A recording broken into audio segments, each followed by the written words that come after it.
Coming from the Marquesas Islands, there's not a lot of representation in the media, in the mainstream media. So for me, when I moved to New Zealand, I wanted to be an actor straight away. I wanted to act, and that was my dream. Didn't get the funding. They're like, oh, it's hard to play a homeless person. I don't know how you're gonna pull that off. Man, they gave me a lot of anger. I was like, man, you think I can't pull this off? Man, I came all the way to my island for you to tell me that you can't pull this off? And then give me a lot of anger and a lot of hunger too. And same for my dad, man. He sacrificed so much of his dreams, man, just to be with us, just to be able to feed us, just to be able to teach us how to be good man. I saw that, and I lived through every single struggle they've gone through, every single sacrifice that inspired me. He succeeded with everything thrown at him. Succeeded, made it to the point where he can help people today, and still he's helping people today, helping me. That's what inspired me a lot. So that kid that got told that you might not pull this off, I pulled off, man. The team pulled off, and thanks to the team who helped me too. There were times where they didn't believe in me. It's okay, man, but man, they believed in me all the way to the end, and we made the film happen. So that's the magic of it. Welcome to Mandate, where we navigate fresh perspectives and nothing is off the table. Tonight's guest is from Tāmaki Makaurau. He's been here for 7 years. Yes, 7 years, but he is of Marquesan descent. Yes, Marquesan, yes, the beautiful islands of Marquesas. And the man is a talented individual. He's an actor, he's a producer, director, screenwriter. The man is also Marquesan haka choreographer. He's also a haka composer. The man has also had his very first debut short film called Find Where I Belong, and also won the best short film in the best short in FIFA. FIFA International Film Awards. The man also, you recognize his face on Shortland Street. Yes, also in Vegas, but more recently, the man is the recipient of the Day One Image Zone Awards, and so a very, very talented man. Also, let me just add this in, brother. He's also a very good husband as well, amazing husband. I hope so. But has an amazing story to share. Please put your hands together for the man himself, Kahu Kaiha.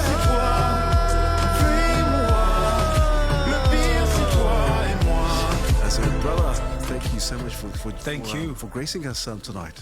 No, thank you. It's such an honor for me to be here, to be able probably to be the first Marquesas Islander to be here and share my story. So, such an honor for me to be talking to you today, be here as well. Thank you. Awesome, brother. Awesome. And Mano lava Kahu, because and props to the lovely Robin for hey, thank you, Robin. Yeah, Robin for thank you, Robin, for giving us a download on the brother, but more so because it seems like it's something in the airwaves at the moment. Kahu, you got all these directors. You got these. Obviously, we had Miki Mangasiva not too long ago. Yeah, and something about the film industry, or more so the industry in terms of entertainment. And because you're a director, you're a film director as well. But also a producer, screenwriter, and an actor. And so, brother, tell us.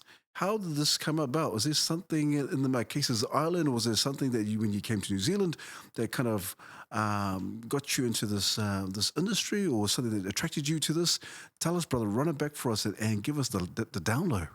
Yeah, man, coming from the Marquesas Islands, there's not a lot of representation in the media, in the mainstream media. So for me, when I moved to New Zealand, I wanted to be an actor straight away. I wanted to act, and that was my dream. And I watched a lot of New Zealand films, and I saw how much my parents, my community enjoyed films. And then I told myself, well, I'm going to be an actor. And I moved to New Zealand in 2018. I came first in 2017 to learn English. And it came in 2018. I auditioned for a drama school. And eventually I got in and trained as an actor. And there I sort of realized how different I was, how different I am, really. Coming into a world where you're from the Marquesas Islands, nobody knows where you're from. You're neither Samoan, neither Tongan, neither Cook Island, neither Niuean. Everybody's trying to figure out where you're from. And I had to learn English in the way as well. So from there, when I went to drama school, it was a big wake-up call for me to be like, the world doesn't know who I am. So from there, I trained, and came out of drama school thinking, what am I gonna do? I don't think I'm gonna get a lot of roles or something like that. So I said to myself, well, I'm probably gonna write, I'm probably gonna direct. And because of that, I've been part of a dance group for a long time. I write a lot of haka and shows. So I sort of use all my experience before acting and implement it into the film industry. And that's how I came today to be a little bit of everything, because I have to be a little bit of everything for myself. I have to roll for myself. I have to direct things and produce films for the Marquesas Islands. So I have to navigate all those roles, even though it's hard. But I feel like it's something that our ancestors used to navigate through. And yeah, I'm trying my best, really, yeah. Man, awesome, brother. And it seems like it. I don't know. Maybe it's just, there's a common thread, Kahu, in terms of storytelling, and obviously you're proud, very proud. It sounds like you're very proud of Marquesas. Yeah. And so when you bring it back to obviously the acting, and you're like a jack of all trades, Kahu. And so what you came to New Zealand, you said you wanted to be an actor. What was the inspiration behind that? Why actor? What made you say, okay, I just want to be an actor? Was it something embedded in you? Was it something that you saw in Marquesas Island, or was it just because of the entertainment you were surrounded? It has to be something. What was it? Was it just because of the family? For me, when I watched films, I felt like I could be in there. I think it was a dream first. I think you see this world that is out there and you think there's a film is a type of reality. And so many times, because you live in the island, there's not so much you can do. You know, you live in the island, things can be limited sometimes. So I saw film as an escape. And I see my parents watching, Spanish shows or Brazilian shows on TV. And there was a way for them to escape. And there was a way for me to escape as well. So watching those films, I could become those characters. So from there, I say, you know what, I want to be an actor. I want to try to do something like that. But also, like for me, when I was a kid, I was someone that sort of could show a lot of empathy to things. Like I was really sensitive. I'm still a sensitive person. And when I look at films and I try to replicate that scene, I'm like, damn, I can feel that truth. I can feel the truth in that scene. I can, give life to that character if I had to play it. And then eventually that dream of acting came to life when I started to perform, because I went to Tahiti. So for the people who don't know, Marquesas Islands is separated from Tahiti. It's a bit away from Tahiti. So there's a lot of Marquesian who live in Tahiti. They are part of the big diaspora. So I moved to Tahiti to study at uni. And then I started to dance, and I enjoy performing arts. I enjoy being in front of a public. And then from there, I sort of realized that I can go international. I can dream of doing that internationally and travel and be an actor. And for my parents, it was really difficult to accept that. I think it wasn't something that they planned for me. They, the usual plan back home is, you got to be a teacher. Got to be working in a hotel, stuff like that. But for me, I wanted to be an actor. I think it was a calling for me. Yeah. Man, awesome. It's interesting. You said it was like a calling for you. And is it fair to say, Kahu, it was like acting kind of caught you? You didn't just kind of like, oh, I just want to be an actor. It's just for like the calling of acting. And plus you were already embedded in it. You were already drenched in the dancing in Tahiti. And so forth. And so I like it what you said in terms of empathy. You can feel the emotions when you're watching films and you want to replicate that kind of emotion. So were you one of those kids, let's say, by the way, because I love films as well. I love watching films. But I also love the action. And as a kid, Kahu, I'm not too sure if you're into the martial arts genre and also forth. So were you one of those kids after watching that film, you go outside and start practicing? Yeah, man, how many cousins I kicked in the ass? I'm telling you, bro. Like just watching martial art, all the Bruce Lees. Yeah, Bruce Lee. Bruce Lee. Bro, I used to hang out with the nunchucks, going around and smacking things with nunchucks. Like, I live in a plantation.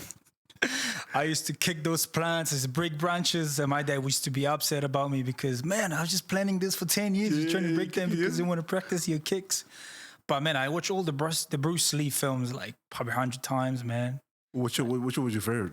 I think everything. I think there was a big album of all of them. There was a big package of. I think it's something about the dragon. Wave the Dragon. Yes. Yeah, Way of the Dragon. So there was 5 DVDs that we used to watch with my cousin back to back, and man, it's crazy. That's my childhood right there. Bro, this seems like with both of us, bro. And so, obviously, the acting and so forth. But what I would ask you as well, because it's quite interesting, because like I said, you're well versed in all these different areas: acting, producing, directing, screenwriting, and so forth.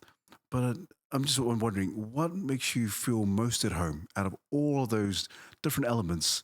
Which one, creatively, which one makes you feel most at home? Creatively, I think acting and directing. I really love acting because I sort of find myself in there being in a sort of trance when I act, especially when I like the character or the character resonates a lot with me, or I can feel like the character can have an impact on the people, on the audience, which is that opportunity didn't really come to me. It just came recently, but that's what I love about acting. And also the fact that it's so easy. It's so easy to act. Like, I think for someone who trained, I can say that, but you show up on set, you got to put on your makeup, everybody's looking after you, and everybody spoil you, everybody try to offer you food, you show up, shoot your scene, and go home. And that's easy, and I enjoy that part of acting, is that luxury to be there, be like, well, I got to be a piece of this, and I'm going to do my best, and get paid for 8 hours, even though I did 2 hours, and then go home and get to be seen on TV. So that's something that I enjoy about acting. But at the same time, it's the whole representation. I think for me, knowing that we're not a lot in the industry, we're not a lot of people on screen. So for me, I see acting as also a responsibility. I get to be there, but I get also to see people outside watching from the Marquesas Islands saying, well, I can see someone in there, in that character. I know it's someone from the Marquesas Island, and I feel represented, and I feel seen. So that's something that came up recently. I mean, it's been in my mind for years, but now that I've got stuff out there, I can see the impact. That's the first thing I love about acting. And then directing, man, it's Marquesas Island is one of the most cinematic places in the world. Like, you look at the landscapes, the mountains, the sea, but also the people. And Marquesas Islands, we have some really cool people. And that's what I enjoy about me being directing, is having the opportunity to share my people to the world. And that's something that I cherish a lot. And I'm doing it slowly. The first time I did my short film, Find Where I Belong, was just me trying to act and trying to direct, which was really hard. And shout out to Nikki Siulepa. She really helped me a lot with that directing part. And she's one of my mentors. And then the second time, my second short film, I'm trying to get my brother into acting and then really show his tattoos and show my culture, show the language, which is really difficult. But that's what I love about directing, is to be able to have the power to say, I want that vision to be like this. I want my people to be represented. And also I get to, hopefully one day to show how cinematic the Marquesas Island is. Yeah. And that's what I love about those things. And then writing came with haka composing. And I compose a lot of haka for a lot of people in French Polynesia. So writing is not something that I'm not familiar. But if I have to do 2 things in life, will be directing and acting. Man. Yeah. And producing is really hard. So I got my partner to do it. So, bro, man, props to you, man. And just sitting here, just listening to you, I can tell you're very passionate. You're very passionate about what you do. You mentioned responsibility, and so I'm just gauging that, or just assuming the responsibility of representing Marquesas Island. Obviously, your people, and you're hoping that the work that you do, and it just flows through your art piece and so forth, and people know. This is the beautiful Marquesas. You do talk about the landscapes, the beautiful mountains and so forth. And so does that kind of weigh heavy on you sometimes, Kahu, when you're thinking about your culture and so forth? It's like, it's kind of like you said, the responsibility, it kind of weighs heavy on your shoulders. Or is it just like, I'm just part of it. I'm proud to just represent my culture. Yeah, I think it comes with pride, but also knowing that my parents have sacrificed so much for me to be here. Like they work really hard to provide for all of us, and I see the Marquesas Island values in them, and that's something that I see as a responsibility. But also, I see that as a gift. Like what I do with films and acting and whatever positive impact that is out there that is doing to the audience. It's a way to heal my people, man. That's the main thing. And telling my parents their sacrifice was worth the sacrifice to let me pursue this. But also the Marquesas Islands, man, we're so far away from everywhere, and it's really hard for us to have a platform. You would see French Polynesia. The first thing you hear was Tahiti, Bora Bora, and all those islands. But Marquesas Islands, man, there's a lot of things we can learn from those people, the history. And that's why I see that as a responsibility, because there's not a lot of us. And because there's not a lot of us, we might not have another shot at this. Another person that will come after me, that will be a filmmaker. I don't know when it's going to happen, bro. It's probably going to take a long time. But I definitely can see where you're coming in terms of a weight. It can't be a weight for me. I feel like sometimes it's a weight for me to be able to go out there and wear the flag on my back. But I'm proud to do that. But also that I love why I'm in New Zealand. The fact that I moved to New Zealand to do this was the right decision. If I stayed in the Marquesas, I'll probably do something else. But the fact that I am in New Zealand, I get to be myself. When you move to another country, you get to be who you really are, you, without your culture, without your parents seeing you as a kid, without your community seeing you from the Marquesas Islands. You get to be you. And I see the Marquesian person wearing the flag, but I see me in there in New Zealand having fun, having to be myself, having to be able to share who I am. You don't know who I am. A lot of people in French Polynesia might know who I am and what I do, but the fact that I'm here, I'm able to share my journey, that's the fun part for me. And I don't see that as a responsibility. I see that as a reward. Man, yeah. Beautiful, brother. I love your outlook on that. Because some people can say, it's a responsibility, and it just kind of weighs heavy, and it can be often quite distressful and bring forth a lot of stress. But I love how you put it. You said, hey, it's obviously representing your people, but obviously with pride. But and it's beautiful what you said, Kahu, that whilst you're here in New Zealand, that you actually 100% make case that I can just be myself. Yeah. And that's beautiful. I think, and I say that because I can imagine some people who go to different countries or around the world, and then they feel like they have to assimilate, and then they kind of lose themselves. Yeah. And they try to feel like, I need to fit in. I need to fit in. I need to be like these individuals. I need to be like this cluster or group. But I love how you put it, because you said, I am just 100% my case, and I'm proud 100% of my culture. I can just be me in the midst of all these different people in New Zealand. Yeah. Sometimes we identify too much with who we are in terms of ethnicity, people of color. We identify with a lot of those things. That's why we have a lot of identity crisis. I identify as this. I identify as that. And sometimes who I am as a human being, out there without being all of those things, who I am. Am I able to love? Am I able to share? Am I able to feel other people? Am I able to share a laugh? Am I able to tell my story without being all those things? You definitely can. And for me, I'm Kahu Kaiha. It's just me without being all those things. And you can wear any pants you want. And for me, being in New Zealand helped me identify myself from that pressure. And that's what helps me in the industry as well. Being an actor, director, being a filmmaker, you don't get to have a sustainable life. And it's easy to identify yourself through that process. And if you don't know how to disidentify yourself, you should hurt yourself, because you only see yourself that way. Same as seeing myself as a Marquesian. There's a lot of things that I say, that I do, that goes against a lot of Marquesas Island people, what they believe. But I do that because that comes from my heart. And as a Marquesian, I might be sometimes guilty of saying those things, but I know from my perspective, from my heart, it helps humanity. I see humanity as a whole, and I wanna be able to be part of humanity rather than trying to belong to a group. Or even though it feels good to belong to a group, but I want to belong to humanity. I want to be able to be like that and feel accepted in that big, big, big community, who we are as humans. And that's the journey I like going into, because that's a journey that is freeing me. You know, I don't get to have the limits of my culture, of my job. I get to meet people and be like, man, you're just like me. And I don't feel alone. And because you're just like me, you can help me, I can help you, you know?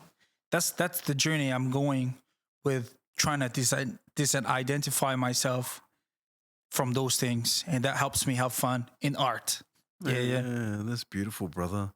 Also, I love it. Like you said, obviously there's a collective, Kahu. There's a collective, and you want to, obviously, you want to be part of the group, and also just feel accepted and so forth. But I love what you said. Like you, and correct me if I'm wrong, Kahu. I love it that you said that sometimes I might have to go against some of the beliefs or the values or the attitudes around my culture. Yeah. But it's about humanity.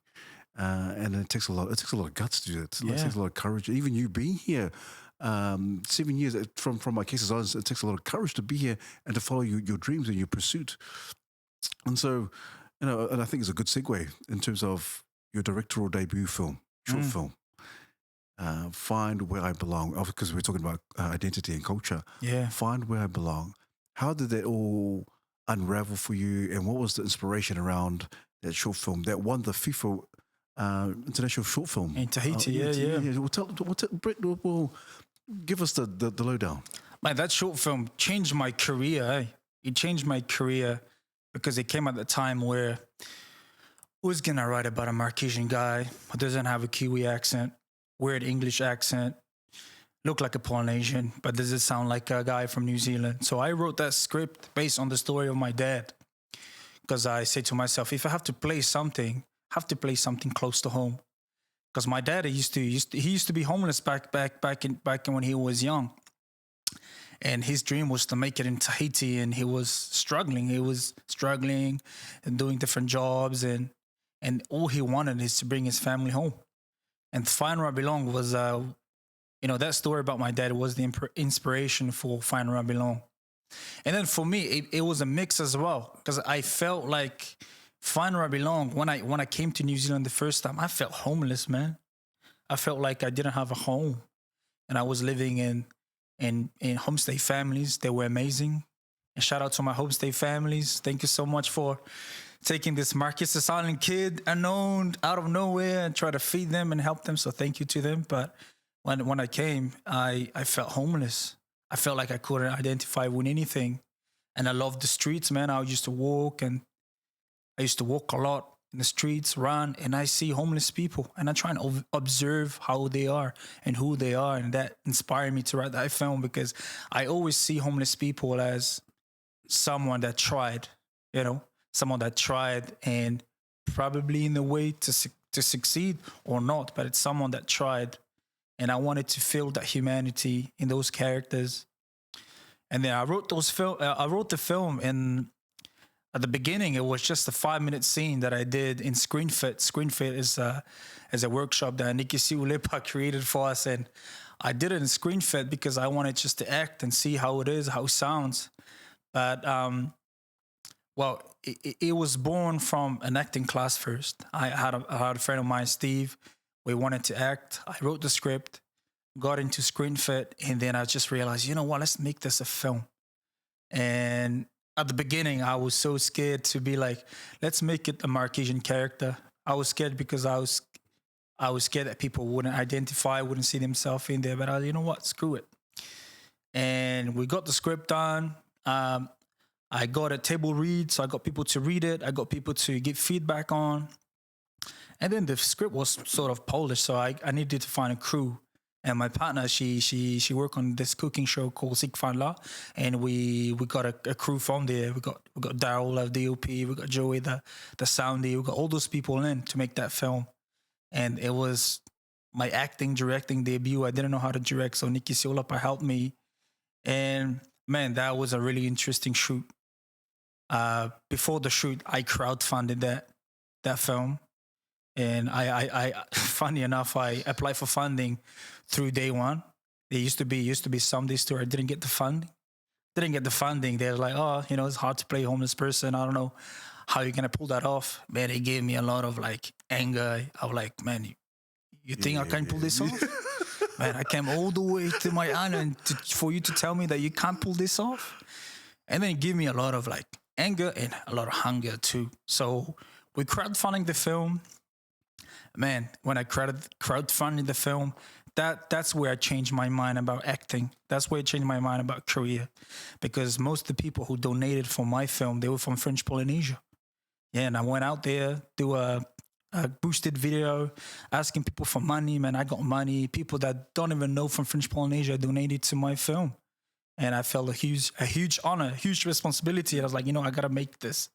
Because people are backing me up. I got to make this. And people back home are believing in me more than I believe in myself. So I got to believe in myself. Make the film, shoot it. Man, it was magic. It was, for me, it's such a magic shoot because I could really feel my ancestors with me.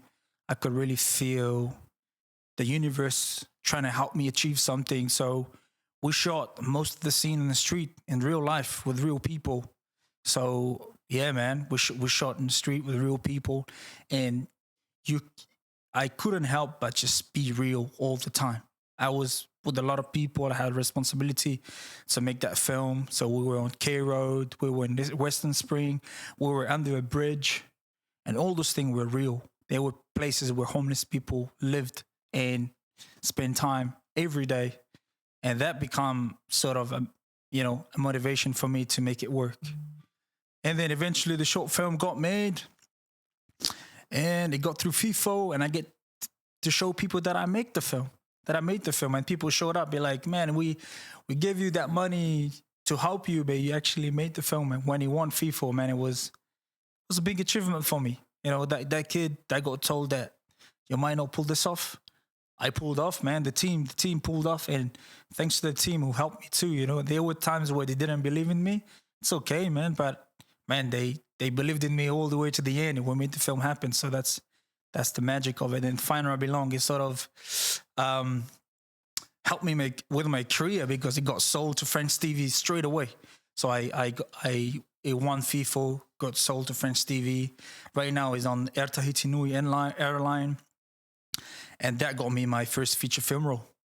Yeah, and that is going to get me another TV series role soon. So that short film just gave me a whole bunch of opportunities, opened the door for me. So, yeah. Man, bro, this is one of those chihu moments. Yeah. This is when you do that chihu. Yeah, man. Man. Yeah, man. Just you describing that, Kahu, because it seems like a movie in itself. Yeah. Like you say, hey, KR, give me the crowdfunding, and then they won. Then like, okay. And they kind of fuel the fire. Yeah. It's like, hey, I can do this.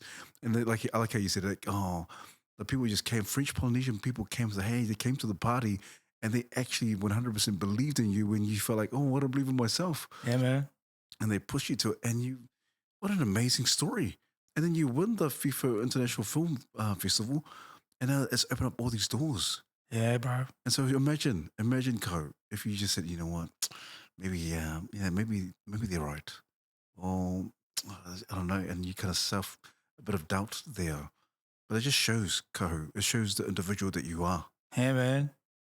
It shows the individual that you are, and the courage to do that, even when you're like, I don't know what the heck's going to happen. I don't foresee I don't know in hindsight what's going to happen. And you do this, and now the doors have opened. You mentioned a feature film and a series. Are we able to talk about that, Kahu, or is that under wraps? I can talk about the feature film. We just finished shooting it in October, and it's already released in France. But the TV series, I can't really talk about it. But So what's the feature film? What's the feature film about? Funny enough, guess what? The feature film is called Murder in the Marquesas Islands, bro. So my first feature film role, I got a shot it back home, man. I got a shot in Marquesas Islands. They shot it in the Marquesas Islands, man. Wow. And how small the world is, and how, finding the universe can turn things around. My first feature film role, I got to play a Marquesian person in the Marquesas Islands. So, yeah. Wow. It's already out? Or, It's out. It's out on French TV. It might come up into the English platform soon. It's called Murder in the Marquesas. and so, she's not giving away too much of your characters. Are you actually acting are you acting it, or are you directing it? I'm acting in it. I'm one of the lead. I can't really tell who I am in the role. I think people might guess that, a brown person in the film. What are they going to be? Mate, awesome. But I play quite a big part of the film. Yeah. Congratulations, also. man. Congratulations. And then you got the series in French Polynesia as well. French Polynesia. Obviously it's under wraps. And it just goes to show, hey, when you really believe in and back yourself, and things can open, the doors can open. Yeah, man. And so, and I like what you said. You mentioned that when you first arrived here, that it wasn't a bed of roses. People think you come here, oh, cool, New Zealand, beautiful country, people are friendly and so forth. And it's not a beautiful, and often at times, people don't see the struggle. Yeah, they don't see the struggle. They're looking, oh, Kahu's director, oh, amazing. But they don't see the struggle. They don't see the hard times. They don't see when you're feeling down and out. They don't see that when you get the nose and you're waiting for work and so forth. And so, Kahu, tell me, because I think it's very important, as a man, as a Marquesas man, what keeps you going? What's your inspiration, and what keeps you grounded during those hard times when you feel like, oh man, I don't know if I can do this? Yeah. Well, before I reply to that, the hardship comes from like the core. Like, when I did acting, when I trained acting, I couldn't understand English to that core. Like, for people who want to try acting, you speak English, go for it, man. If you really want to do it, do it. There's no excuse. Like, when I went to drama school, I couldn't pronounce some words. I couldn't understand some scripts. So when I went in there in the blue, and I didn't learn acting. I learned English. So I came out of it, and then I started acting in English. But this one with the feature films, the first time I'm acting in French. So just to show the contrast, how hard it was for me to just make myself believable, that people can believe in me, and I had to believe in myself to do that. But for me, the strengths come from, man. The strengths come from, for me, firstly, for Find Where I Belong, was the community, man. When I saw people who donated money, and I know they could, get a feed for their family, they could take their family, out and go to the cinema or do something even more useful than that. They donated that money to me because they believe in my dream. People that I don't even know, man. So for me, that gave me a lot of strength. Be like, they believe in me. I can do this. But at the same time, the other thing is, it's knowing how much my parents sacrificed. It's knowing, man, I can't go back. Like, I sacrificed so much. I had a life in French Polynesia that was quite cool, bro. I was leading a dance group. I was dancing in hotels and cruise ships, and I was traveling around the Pacific Islands and being able to, like, inspire some boys and make them dance and perform and all of those things. And then I quit all of that to become an actor. And my parents, they said, well, are you sure this is what you want to do? I was like, yeah, this is what I want to do. And then I could see my parents tightening up their belt, be like, cool, you got to do this, right? I don't know how many years it's going to take you to be successful. But yeah, I saw my parents as a big inspiration. My community, man, like, they might not support you with words, but they support you with vibration. Like, people that see you and smile at you, be like, they can nod at you, they're supporting you. I'm not saying that all of them support you, but the people who support you, they do support you, man. That's something that I love about French Polynesia, bro. It's like, when they see you going up there, especially when you're young, they're gonna cheer you up. And I see this in New Zealand a bit less, but by French Polynesia, they cheer you up, and I felt that. And the other thing is that motivate me the most is, man, is the privilege to be here and do this. Like, that motivates me. I know there are places in the world, they can't even think about doing this. They can't even think about acting.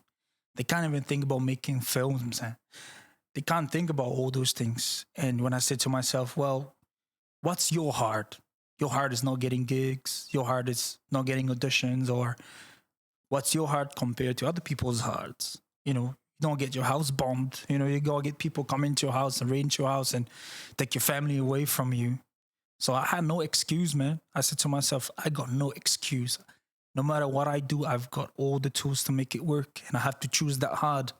And I have a good heart compared to a lot of people. So for a lot of it is gratitude. It's like, I mean, I'm grateful to be here. I'm grateful to be doing what I am doing, and I thank you for letting me do this. Whoever's out there, the universe, thank you for letting me do that.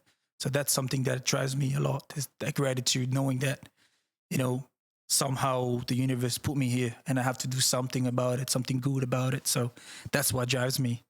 Yeah. Man, my Lord lover, go. It's not refreshing, but I admire men who say that, and because I believe 100%. I'm with you in this. I totally agree, Kahu, that we live in a day and age where technology, you've got social media, all these things around us. We have so accessible. We got all these things that, and the wealth of knowledge is obviously on our devices and phones. And I love what you said. My heart is not as hard as other people's hearts, or the trauma or whatever that people have gone through.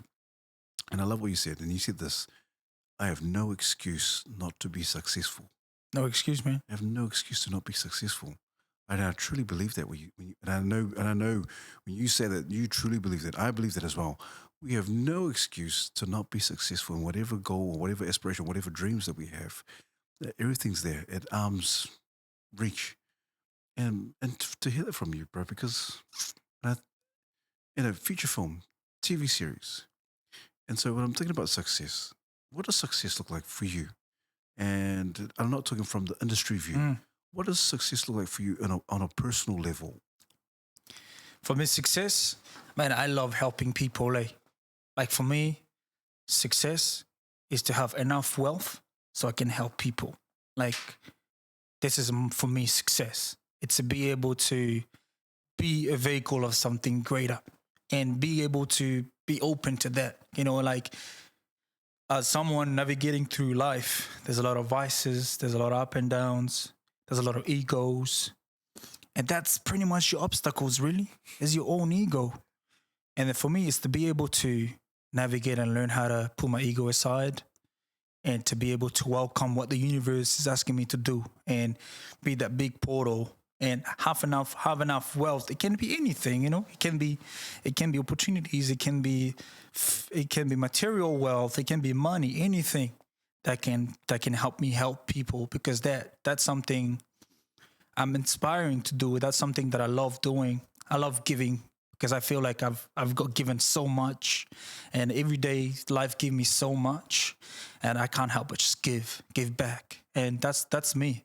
Is going out there, be like, I'll do all those things, and I'm gonna have fun through it, and I'm gonna achieve whatever I will achieve. But I want to achieve so much to be able to help people and help them in any way I can. And eventually, for me, have one that's really far, going success. But for me, success is to be able to tell my parents that the sacrifice was worth it. Be like, you know what, Dad? You know what, Mom? I'm gonna take you around the world, and I make you travel, and I make you heal whatever trauma you're going through. And see my brother going through his music project, and it's like, bro, I'm gonna help you too. I'm gonna help you achieve whatever you're trying to achieve. And same with my sister, I'm gonna help them. Even the boys that is in my group, they have a lot of dreams. Success is for me having the tools to help them, and that's for me success, is to see that happening, and eventually whatever is gonna happen in the world. That's me, just trying to help people be the best of themselves, because I believe the reason I am here, like you, like most of us, we're people of the light, man. Like, we're people who share light. We're here to shine light in the world, and we have opportunity to do that. And that's me. I'm trying so hard to be that light. Success for me is to be able to be that light and shine and make other people shine. So I can just disappear into the light. I can just be nothing, it's just light. Not names, not fame, and all of that. It's good. It's cool. I like that too. But that's not the most important for me. Just like being that light for a lot of people. It's beautiful. Yeah. Man. There you go. Barry, you're throwing nuggets tonight, Kahu, man. Nuggets tonight, brother. You've mentioned them several times tonight. You mentioned your mom and dad. Yeah. Obviously, without a shadow of a doubt, play a massive part, an integral part of who you are. Brother, because you've mentioned them so many times tonight, tell us, Mum and Dad, tell us Why are they so important to you, and why do they play a massive part? Obviously, because they're your parents, but I want to hear from you. Yeah. For me, man, like I never, for my childhood was really, I wouldn't say hard, I would say tough. But I've seen my parents going through a lot of adversities, man. Like, it's just people being mean, man. Like, my parents are the most generous people I've ever known, man. We help so much people. But there's a lot of people who are not part of the light that will try to take away that light from you. And I've seen that my whole life. And I see my parents, they teaching me so much about trauma. You know, they've gone through a lot of shit themselves. And what they taught me the most is resilience and putting love first. It's putting love first and empathy, like being able to relate to someone. And that's something that I'm proud that I learned from my parents. Because my parents, bro, a lot of people think we're back in the island, we were wealthy, and I'm not. How would I say? I'm not shy to say this. I have a privileged childhood. You know, my parents, my mom was a primary school teacher. She worked her ass off, man, for 25 years to be a primary school teacher, sacrificed being a mother, and to be able to provide for us. And we have everything. We have money. We have everything that we wanted from our mom financially. And she sacrificed that, and I see that.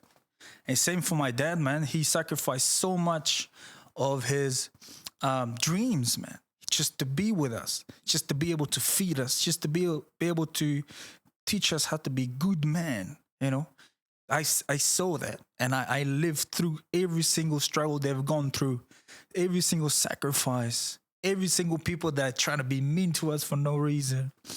And still, they show love, man. Like, still show love to people. I see them just giving with nothing in return. And my dad is a carver. And I see his journey too. My dad and my mom, they were both inspiration. But my dad, man, he's an inspiration, bro. Like, he comes from the dark hole of the Marquesas Islands, like no privilege.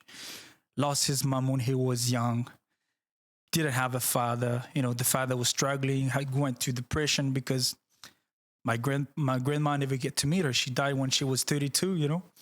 And my dad has to go through living by himself in the dark with no lights and seeing the world from that perspective for a long time. And then he went to do other things, became homeless, and then he went on to do fishing and hunting and then planting. And then I see him becoming someone through carving. And when he found carving as a passion, and my dad is making good living today of carving. And not because of the carving itself, there's the carving itself, it's the mana, you know, like the mana, the real mana, not the mana that you go out there with your ego. It's the mana from the core, man. When I see my dad, fuck, he's a superstar, man. When I see him, it's like tiny little guy with a tattoo on his head. That inspired me. He succeeded with everything thrown at him. Succeeded, made it to the point where he can help people today. And still, he's helping people today, helping me. That's what inspired me a lot. Be like, man, you've gone through all of that. And mom, you've gone through all of that. But you choose love. You choose love, you know, above everything. And you choose to be giving. Fuck, I'm emotional. Oh, hey, man. Think about my dad all the time. All good. Fuck, man, my dad. Bro, like the big truth of all of this. Yeah. My dad is sponsoring my career, bro. Like the guy that was the brokest guy on the island, he's sponsoring my career. And that is a big drive for me, from a man to a man, from a father to a son. And that's why I'm really grateful to be able to speak highly of them, and they're great parents. And that's why it's important for me in the future to be a great dad, you know, to be a great parent. So, yeah, bro. I tell you what, Kahu, and I feel it. I feel your emotion. I feel your obviously your pride in of Marquesas Island, but also your family, your parents. And it is, I think, for when you have these dreams, these bold dreams, and you come from humble beginnings, and like obviously you said that you came from a place where you were privileged, but it doesn't mean anything in terms of who you are as a person and your character. And props to your mum and dad. And I acknowledge it. What's your mom and dad's name? So my mom's name is Evelyn, Evelyn? and my dad's name's Pierre. Pierre. Oh, yeah. Pierre. Oh. Yeah. Evelyn and Pierre. Hey, props to you both, to your lovely parents, and also props to your son. Amazing man. You've done an amazing job as parents. Amazing man indeed. Kahu, I love it, and I can sit here and just listen to what you are a great storyteller. You are an inspiration, and when you speak with conviction, you speak with purpose, and you speak with passion, and you don't shy away. You don't shy away about who you are as a person. Obviously in Marquesas Island, and as an individual, your family and so forth. And I love that you said that. Man, my dad, love my dad and your mom. But more so, you said, I want to be a good man. I want to be just like him. I want to be a man or a father who is a good man. And whilst being in New Zealand, and maybe even in Marquesas Island, what do you think? Or what are you viewing? What are you seeing in New Zealand and even back home in Marquesas, or home, like still home is here? Like, all of them is home, man. You're practically a Kiwi anyway. Bro. You're a Kiwi anyway, man. You've been here for 7 years. What are you seeing? Do you see a difference? Is there something that you feel like there's missing in here in terms of the men, or is there something that's missing in the islands? What do you see? Or are we in a good place? Or are we in a place where we're lacking something? Well, personally, I think the environment play a big part. But in terms of becoming a man, environment plays a big part. I feel like when you're in the island, becoming a man, it's knowing how to feed your family by knowing how to hunt, how to fish, how to plant, how to look after your kids, how to look after your wife. Like, to the point where when I go fishing, my dad will be like, "Hey, I've got 20 fish. How many did you have?" "Oh, 2. "Oh, you can only feed one person today. I got 20. I got to feed you, mom, brother, sister." So every time I go fishing from that day, I'm like, okay, I'm going to shoot 2 for my dad and 2 for my mom. And I grew up like that, being responsible for other people. And also, it's when I came to New Zealand, becoming a man, it's difficult here. Being the island man that you want to be. And it's because of the environment. I think the environment plays a big part. And I see here, becoming a man, you have to find out a new way to become a man. And I see that in Island Dad, bro. Like Island Dad, he try to be the man, try to cook and try to clean the house and try to, I see my partner's dad. He's that dad, he's the dad that cook, that clean, that all those things. And props to him for doing that. But I feel today, society has how would I say this? Because we don't do all those things to provide for our family. We see becoming a man through money, how much you can provide to your family and materialistic stuff, which is nothing wrong with it, I think. But I'm speaking for an island perspective. We have no choice but to be a man because it's survival. Like that's the main core of becoming a man. It's survival. Like for me, growing up in the island, I grew up in places where people will kill each other for survival, will eat each other for survival. It's like I lived like that, and I live in places like that. So becoming a man is a survival instinct that you have to fish, gotta hunt. You go to the Marquesas Islands, people they don't wear shorts. They wear shoes, hunting shoes, army pants, shirt full of holes, and a rifle in the back, and a little bit of blood on their shoulders because they've been hunting all day. That's them becoming a man. But from the outside, right? From the outside, that's them becoming a man. But here in New Zealand, you can become a man from the inside. This is what I found interesting. We can become a man from the inside, and I applaud all the men out there trying to help with mental health. I think as men, coming from the island and moving to diaspora is a big readjustment. It's a big readjustment. You got to become a man from the inside. You live in a world where being seen as a man is different than how you want to be seen in the islands. It comes from the inside. Like, if I didn't come in New Zealand, I would be a really rough man. I would be a really rough, not showing my emotion type of man. Like, this is something that I found in New Zealand that was really helpful. It's like, I'm going to be a rough man. I'm going to be the guy that provides for the family that never had an emotion. And my dad was like that a lot too. And when I came to New Zealand, I felt like, no, becoming a man, it's not holding your family on your shoulder all the time. It's not having that pressure. It's being able to play a role, being able to be there and play a role and asking for help. This is what I learned in New Zealand. In the island, it's this whole stereotype of being survival instinct, hunting, fishing, providing for your family, be tough, not showing weakness. And then when you show up to New Zealand, it's a different type of man. It's a man that is sensitive, that is caring, that need healing, that need readjustment, that need care. I feel like in the island, in here in New Zealand, we need to take care of our man. We need to take care of our man. I think how we're built as humanity, we're the one that just protect our family, ready to take the weapons and go out there. But this is not the world we live in. So I think we need to take care of our men in a way where we need to accept. For me, for example, I needed to accept that I have to be sensitive.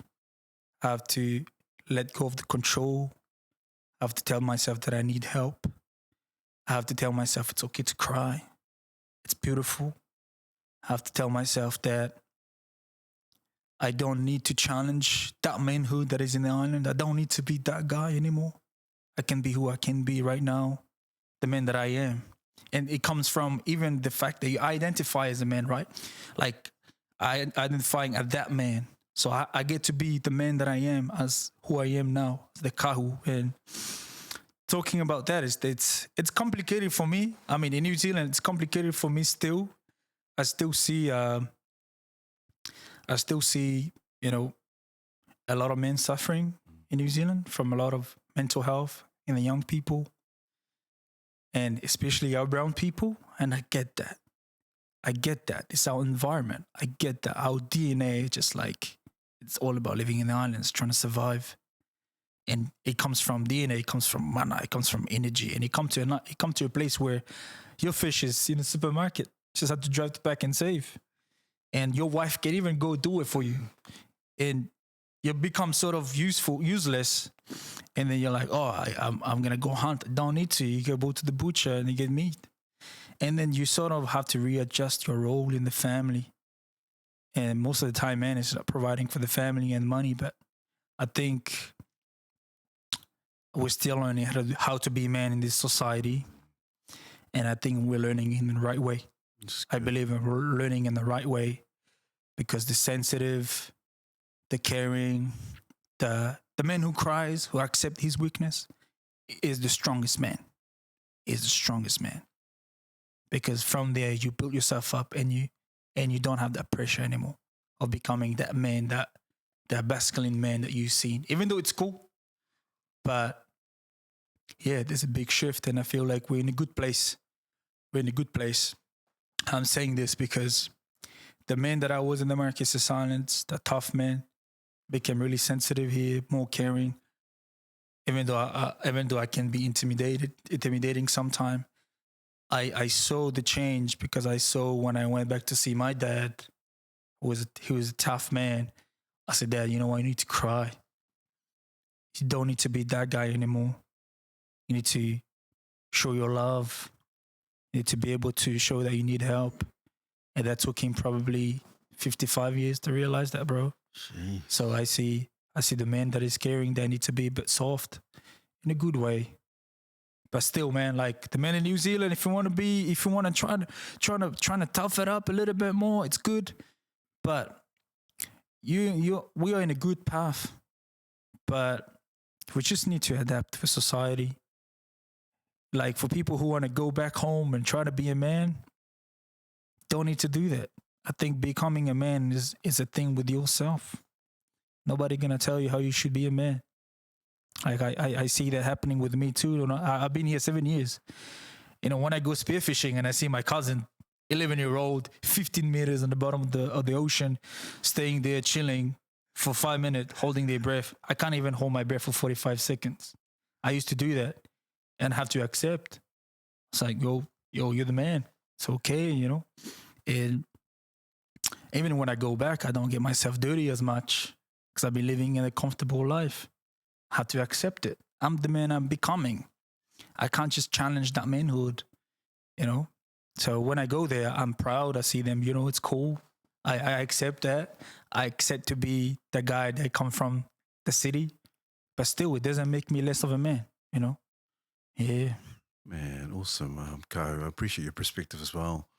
You're right, and I think in terms of what you're saying, and I agree in terms of this has to be a fine balance, Kahu. Yeah. There's to be a stoic man, and then obviously still be compassionate, still be loving, and so forth, but still have that kind of stoicism in terms of being a man, like provider, and that kind of hunter. And you're right. I love what you said. Survival. It's kind of like the survival of the fittest. Obviously, in different islands in the Western, they're not privy to the Western way of living. But we're here. And you're right. We can be quite comfortable, but always tend to think it's always a balance of being like be the protector, be the provider, but also at the same time compassion and love and so forth. Yeah, thank you for that, man. That's awesome, bro. I see that you learn how to become the lion and the lamb. Yeah, exactly. Yeah, nice. There's always that balance. I appreciate that, man. But also for going back to your career as a actor / screenwriter, director, and so forth. If someone came up to you, a youngin, or someone who aspires to be doing what you're doing, what piece of advice, what one word of advice or honest advice could you give to these young budding creatives? Well, my piece of advice is ask for help. Ask for help. Go out there. Ask for help. See who other people out there are doing it. Ask for help. You might not get the help. You might not get the people, but you're always gonna get somewhere. And for me, for example, I went into the industry. I grabbed any opportunity I had and asked for help. Man, the good thing about people, man, we know how to help people, bro. And that's something that I'm grateful to be Polynesian. And I'm not speaking for other people, but for me, being Polynesian, I definitely see the tough tour, definitely see the help. And the reason I'm here is because of those people who helped me. Like, shout out to Stallone and Barrows and Nicky Siulipa, all those people, man, they helped me. And they probably didn't earn money doing that, but I asked for help. I went there and said, bro, I need help. I need to get into the industry. And don't be shy about it. And keep asking for help until you land on the right people. I ask help for big people too, and they just look at me like, I'm not going to help you. That's okay. I understand now why they don't help me, because it's hard. But it's asking for help. Asking for help, but at the same time, not being cringe about it. Don't be cringe about you asking for help. Don't be cringe. It's normal. You gotta be brave to go out there and bang on those doors. But there will be people who help you, And another thing I would say is being there for the right reason. If you're there for the wrong reason, you're gonna have a right time. If you're there for the wrong reason, you're going to have a hard time. Because you can't lie. You go see someone, you know why they're there. We're artists. We're really sensitive people. We've been there. We're being that fake guy. We're being that good guy. We're trying to make up so many stuff to succeed, to break through. But be honest with your intention. I think if you really want it, go for it and show that you want it. People will help you. If you go in there to get other things, do something else. Yeah, because you gotta be honest with yourself. Ask for help, and be true to yourself. Like, don't lie. Yeah, don't try to pretend to be something and to get something out of someone. I was that place. I was in that place because I thought that was the way. But that's not the right way. Be honest with yourself. Be honest with people. There are people that will help you. There are people, genuinely good people in this industry. Yeah. That's good. I like that. I like that you're saying that, because I can imagine sometimes in the industry, and I've heard some stories or horror stories around, and whether it's been movies or singing in the music industry and so forth, that people can be quite cutthroat. Oh no, and people can be overhauling in terms of, I want to get to the top and so forth. I want to be the main guy or the main person. Mm-hmm. You mentioned ego. This evening. How do you keep that in check? Especially in this kind of industry, how do you keep your ego in check? I pray every day, bro. I pray every day the universe to keep my ego in check. bro. Every day, that's what I pray. I say, universe, I'm getting all those things. I'm pretty happy with what I'm doing. Man, I'm getting all those gigs. Please keep my ego in check. Please do that. 'Cause that's what's gonna be on my way. That will stop me from achieving more. So for me, it's same of what I said before. It's not identifying myself with that. Identifying with my human values. That's one thing. And also always keeping my ego in check every day, telling myself that it's not up to you. You're in there, it's not up to you, but at the same time, being grateful. Gratitude, showing a lot of gratitude. And another thing is, when you ask the universe to keep your ego in check, bro, the universe is gonna show up with hard stuff, man. And I see it. When I ask the universe for it, my universe gonna take me all the way to this mountain, and they'll be like, all right, are you ready for your ego? And then something else will come in and just crush your soul, and you fall into this massive cliff, and that's just your ego, and you gotta pick yourself up and be pissed off and be like, I don't want to be in this industry anymore. And then your universe will show up, be like, this is what you asked. This is what's gonna keep you going in this industry. Do you really want it? Do you really want to keep going? So that's how I keep my ego in check. I allow myself to be there and waiting to fall. Not because I don't celebrate, but I know I'm going to fall. I know something going to happen to keep myself in check. If it doesn't happen, sweet, I celebrate. If it happens, I welcome it. I accept it. Or like ego comes from vices. It can be alcohol, it can be woman, it can be money, all those things. Those things are right there. So I try to see it when it's coming. And when I see it, I'm like, oh, this is what's gonna feed my ego. It's gonna be so good. But I'm just gonna keep myself here. I'm gonna keep going that way.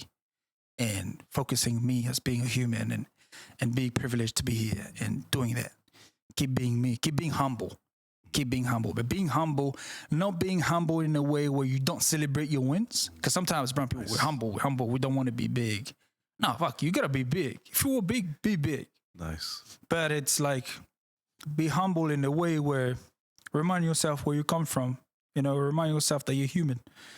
Remind yourself your role as well in your community. And when you remind yourself that, it just keeps you in check. It's good, man. Yeah. And the universe be like, hey, come, all right, celebrate your thing. All right, take your time. All right, now you have your big head. Bam! And the universe comes in. It's like, it's hard, man. And some people are good at avoiding all those like universe slaps. But man, when you keep avoiding it, universe gets smart with it. So receive it. Yeah, man, go out there, give the other one. Good advice, man. Good advice, and I love it. I love it that you say, obviously, being humble, because it can be quite especially when you've done like, you feel like you've done an amazing project. It's amazing. I think you're quite successful, and and obviously, just human nature. The ego and the pride starts to rise. Oh, I did this and that. But I love what you said. You just keep yourself in check. Keep it humble. Not to the point where you like kind of keep yourself small, but celebrate those wins. And I think it's important that we do that. I love it, man. Good advice as well, brother. Also, the same token, brother, because your feature films and so forth. And what story would you love to tell that hasn't been told on screen yet? And you're like, I want to do the story, but no one has done it on screen yet. Bro, I think what we need to be seeing on screen is heroes. Like, tell me one film where we've seen a Polynesian hero. I mean, I'm not going to say controversial stuff. I know things can be controversial.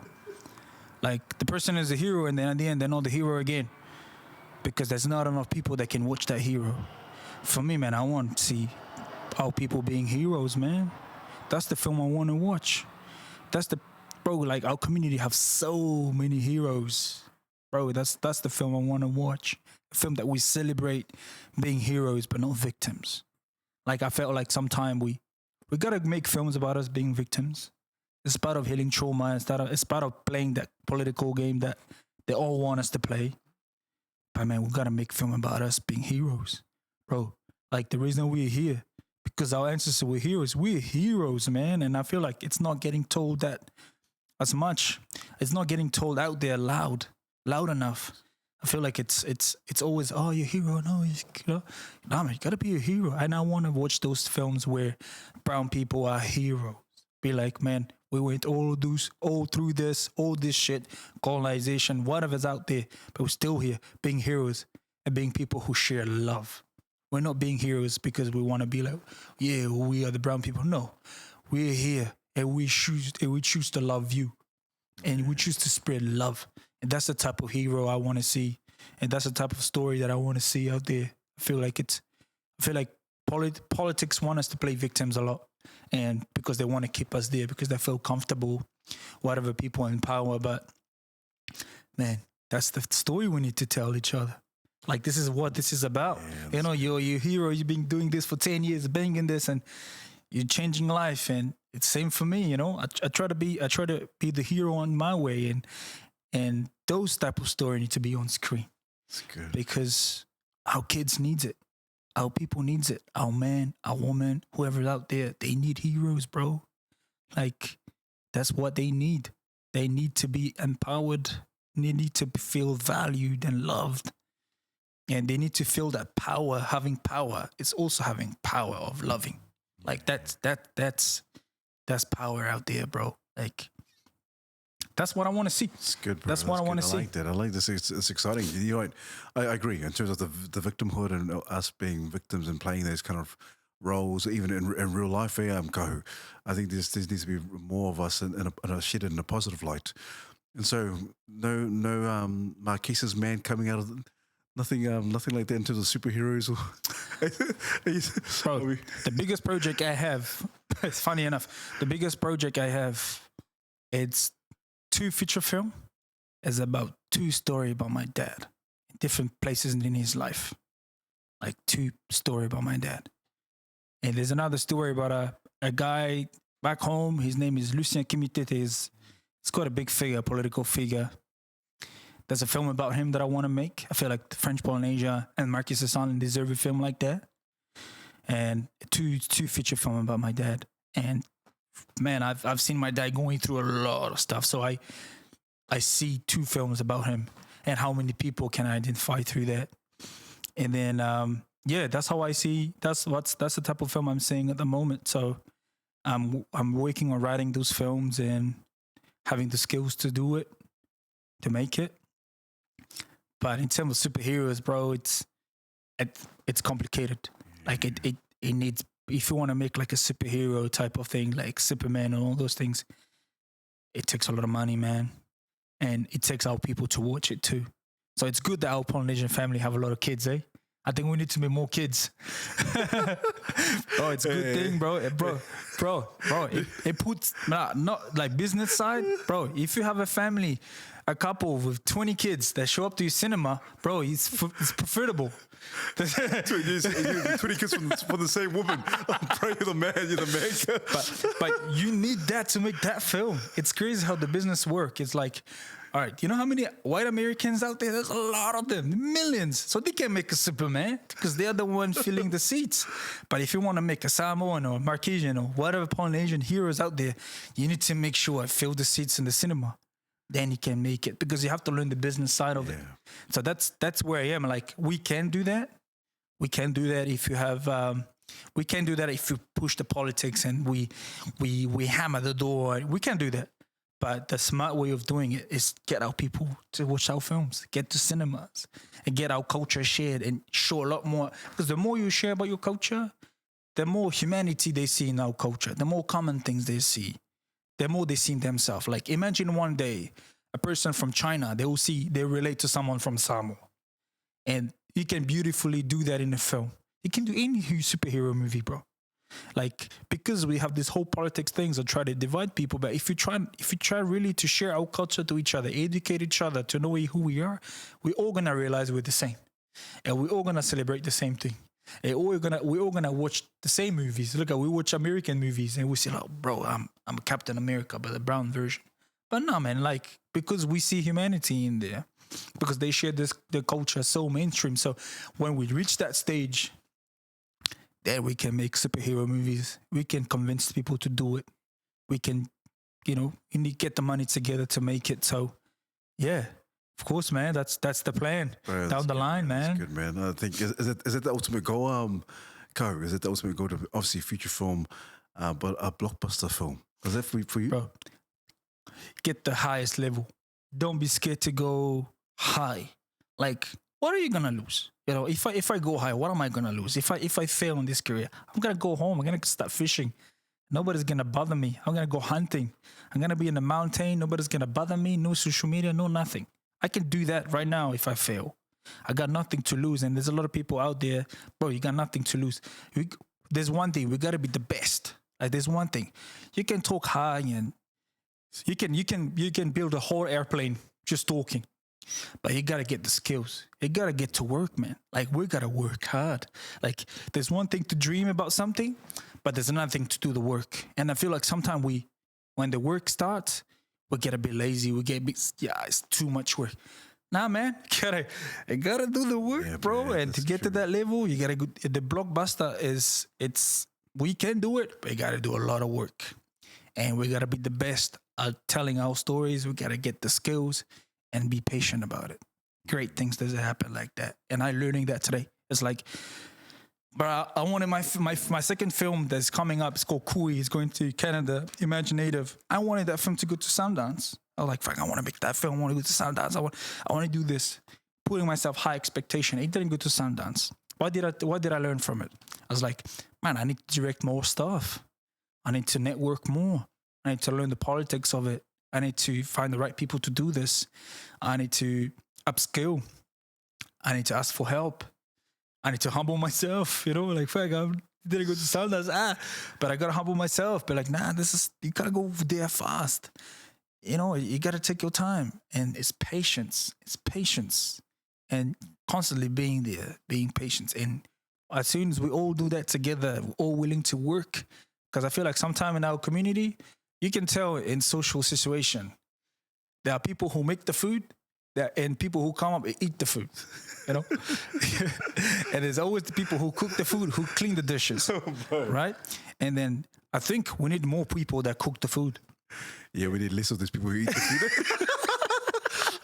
Those are the ones that don't work. Oh, man, go, man. You're throwing some nuggets, brother.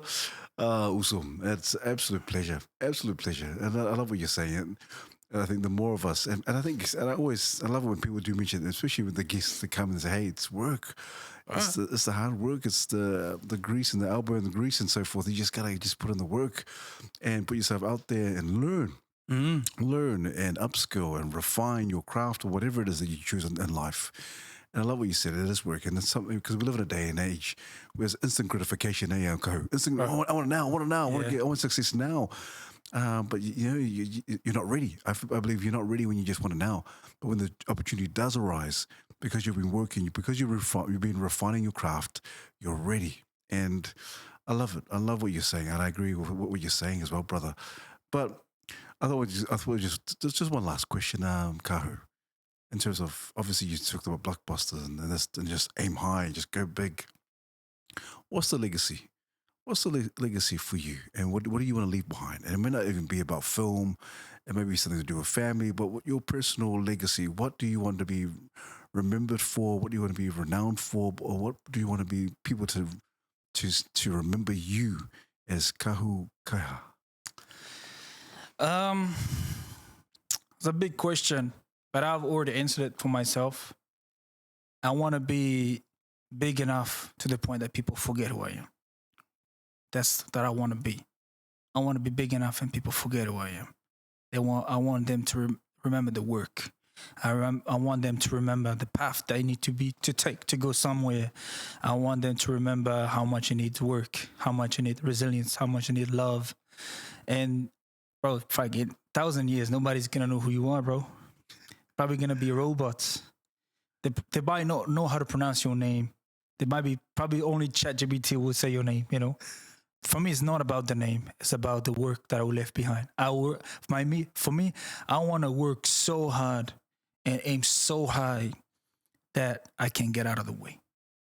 And I don't want people to remember who I am, but I want people to celebrate the work and celebrate who they are with the work that I've done before. I'm just putting a stone there. Like in the Marae, when you go in the Marae, in the Marquesas Islands or wherever there is stone platform, do you remember who put that stone there? You don't. I don't know.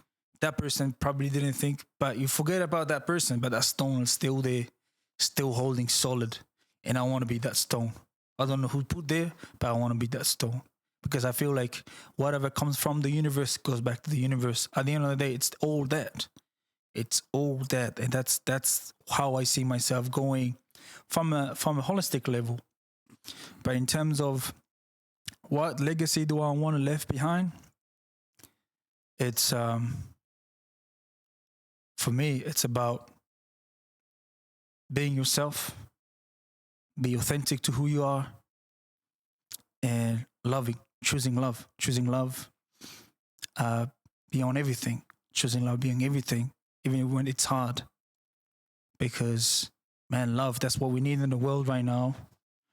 And it doesn't matter who gives love, we all need love. It doesn't matter who's the vehicle of it. That's the main purpose. The legacy is being able to go out there. If I see on a small level, it's being able to see Marquesian healing from the indigenous people in general. That's the legacy I want to leave on a realistic level. It's for the indigenous people to know how great they are, how big of a heroes they are. Polynesians, Native Americans, First Nations. Everywhere there's indigenous people, I want them to live their life being empowered, being loved, being seen, being valued. And then when I will see that happening in the world, of there's going to be a process of that, I don't need my name in it. My name is just going to be a vehicle of that.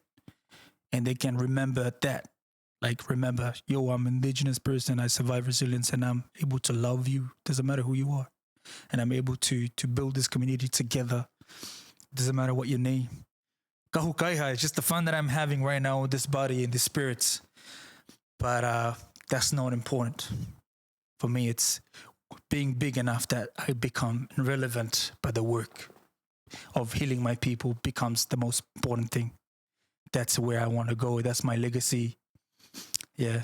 Wow, brother. Oh my, also, hey, that's the first time I've ever heard that. Kahu. People often say, legacy, I want to be remembered for this and that. But you're saying, hey, I'd rather be forgotten.